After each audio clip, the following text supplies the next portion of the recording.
اب اس کے بعد ایک سورت جو آ رہی ہے، اس کے بارے میں عام طور پر آپ کو لکھا ہوا مل جائے گا کہ یہ سورہ جو ہے یہ مدنیہ ہے، لیکن یہ کہ یہ اکثر سورتوں کے بارے میں یہ جو آخری ہیں، ہر قرآن مجید میں کوئی نہ کوئی ایک رائے تو لکھی ہے، لیکن جب تفصیل دیکھتے ہیں تو بہت سی آراء ہیں اس میں، یہ کوئی ایک رائے نہیں ہوتی۔ میں نے جب تحقیق کی ہے تو حضرت عائشہ صدیقہ رضی اللہ تعالی عنہ کے قول کے مطابق یہ سورت بھی مکی ہے، مدنی نہیں ہے۔ سورۃ البینہ، بسم اللہ الرحمن الرحیم، لم یکن الذین کفروا من اہل الکتاب والمشرکین منفکین حتی تأتیہم البینہ، نہیں تھے وہ لوگ جنہوں نے کفر کیا تھا اہل کتاب میں سے اور مشرکین میں سے کہ انہیں علیحدہ کر دیا جاتا یا باز آ جاتے، حتی تأتیہم البینہ، جب تک کہ ان کے پاس بینہ نہ آ جاتی۔ ظاہر بات ہے کہ وہ گمراہی میں مبتلا تھے، کوئی بین چیز آئے، کوئی واضح چیز آئے جس سے کہ ان کو محسوس ہو جائے، شعور ہو جائے کہ ہم گمراہی پر ہیں، اور یا اس کا مفہوم یہ ہے کہ جب تک بین ان کے اوپر بات نہ آ جائے اس وقت تک انہیں کاٹا نہیں جا سکتا، انہیں اپنے سے علیحدہ نہیں کیا جا سکتا۔ منفک جو ہے یہ دونوں طریقے سے معنی دے گا۔ اب قابل غور کیا بات ہے، وہ بینہ کیا ہے؟ رسول من اللہ یتلو صحفا مطہرۃ فیہا کتب قیمہ، ایک رسول اللہ کی جانب سے جو تلاوت کرتے ہیں پاکیزہ اوراق کی، اور وہ فیہا، ان اوراق میں کیا ہے؟ بڑی مضبوط کتابیں لکھی ہوئی ہیں، احکام ہیں اللہ کے۔ کتاب کا لفظ خاص طور پر میں بتاتا آیا ہوں آپ کو کہ یہ احکام شریعت کے لیے آتا ہے۔ فیہا کتب قیمہ، یہ ہے وہ چیز کہ جب اللہ کا رسول اللہ کی کتاب لے کر آ جائے تو یہ بینہ اب ہو گئی، اب بات واضح ہو گئی، اب کسی شک و شبے کی گنجائش نہیں رہی۔ یہی سورہ طلاق میں ہم نے پڑھا تھا ذکرہ، قد انزلنا الیکم ذکرا رسولا یتلو علیکم آیاتہ، تو یہ جو ہے رسول جب تلاوت کرتا ہے، گویا کہ رسول اور کتاب مل کر بینہ بنے، اللہ کی کتاب اس کا معلم رسول مل کر بینہ بنے۔ اس اعتبار سے بینہ اور ذکرہ کی جو تعبیر ہوئی ہے اور اس کی ڈیفینیشن جو ہوئی ہے سورہ بینہ میں اور سورہ طلاق میں، وہ بہت اہم ہے۔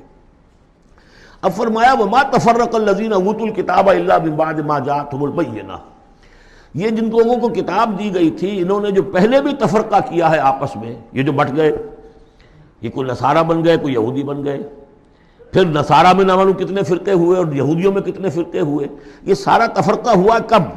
الا من بعد ما جاءتهم البینہ، مگر یہ کہ ان کے پاس بینہ آ چکی تھی، گویا کہ اس کے اب جرم کے وہ پورے طور پر اس کی سزا کے سزاوار ہو چکے۔ وما امروا، یہ آیت اس اعتبار سے بہت اہم ہے کہ دین کا پھر وہی خلاصہ جو ہم نے پڑھا تھا بہت ہی شد و بد کے ساتھ سورہ زمر میں، وہ پھر آ گیا۔ وما امروا الا لیعبدوا اللہ مخلصین لہ الدین حنفاء، اور انہیں حکم نہیں ہوا تھا مگر اس بات کا کہ بندگی کریں، پرستش کریں اللہ کی، لیکن اس کے لیے اپنی اطاعت کو خالص کرتے ہوئے۔ یہ نہیں کہ نماز تو اللہ کی پڑھ رہے ہیں لیکن یہ کہ اور کام اپنے نفس کی مرضی کے مطابق کر رہے ہیں، وہاں اللہ کے حکم کو ٹھکرا دیا ہے۔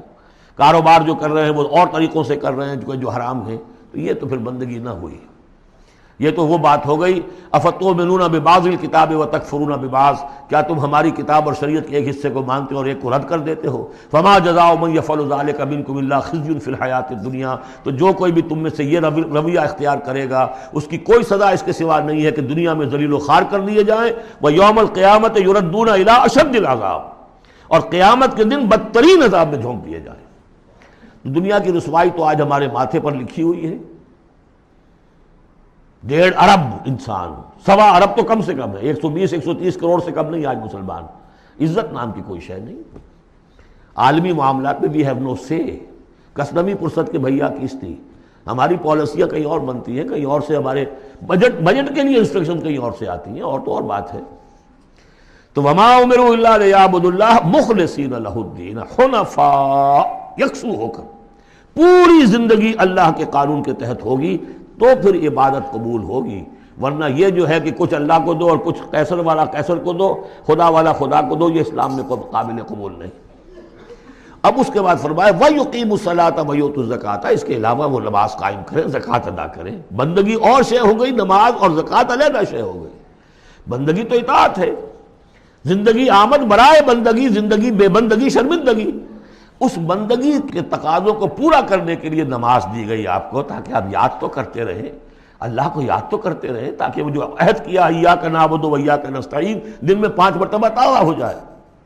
اس کو حفیظ نے کہا ہے کہ سرکشی نے کر دیے دھندلے نقوش بندگی، آؤ سجدے میں گریں، لوح جبین تازہ کریں۔ یہ جو ہے اس کے اوپر دھندلے ہو گئے نقوش بندگی. نماز پڑھو تاکہ یہ بندگی کا نقش پھر اور چمک اٹھے. ایاک نعبد و ایاک نستعین کتنی مرتبہ دہراؤ گے سورہ فاتحہ کو ہر نماز میں تو تم اپنے عہد کو تازہ کر رہے ہو. اور زکوٰۃ دو. وذالک الدین القیمہ یہی ہے سیدھا دین ہمیشہ کا دین. ان الذین کفروا من اہل الکتاب والمشرکین بے شک وہ لوگ جنہوں نے کفر کی روش اختیار کی خواہ وہ اہل کتاب میں سے تھے یہود اور نصارہ والمشرکین خواہ وہ مشرکین میں سے تھے فی نار جہنم خالدین فیہا وہ ہوں گے جہنم کی آگ میں اس میں ہمیشہ ہمیشہ رہیں گے. اولئک ہم شر البریہ یہ یقیناً بدترین خلائق ہے.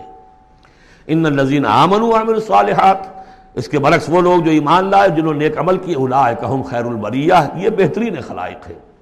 اللہم ربنا اجعلنا منہم اللہ تعالی ہمیں ان میں شامل ہونے کی توفیق عطا فرمائے.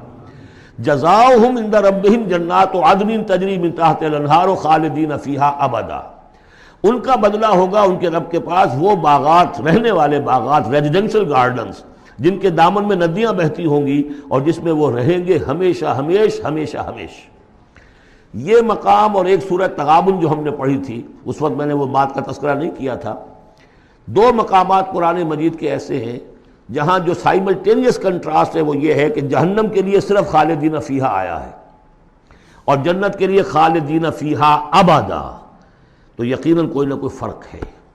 ویسے جہنم کے لیے بھی قرآن میں دوسرے مقامات پر ابدا بھی آیا ہے اور پھر سارا کچھ, لیکن جہاں کنٹراسٹ آ جائے جو فوری ہو تو یہ جو سائملٹینیس کنٹراسٹ کے حوالے سے چنانچہ اسی بنیاد پر امت کے دو بڑی عظیم شخصیتوں کی رائے یہ ہے کہ جہنم ابدی نہیں ہے, ایک وقت میں آ کے کھوکھلی ہو جائے گی, ختم ہو جائے گی. یا تو وہ جہنمی وہ ہوں گے کہ جن میں خیر کا سرے سے کوئی ایلیمنٹ ہی نہیں, انہیں جلا کر راکھ کر دیا جائے گا, معدوم ہو جائیں گے جیسے حیوانات معدوم ہو جائیں گے.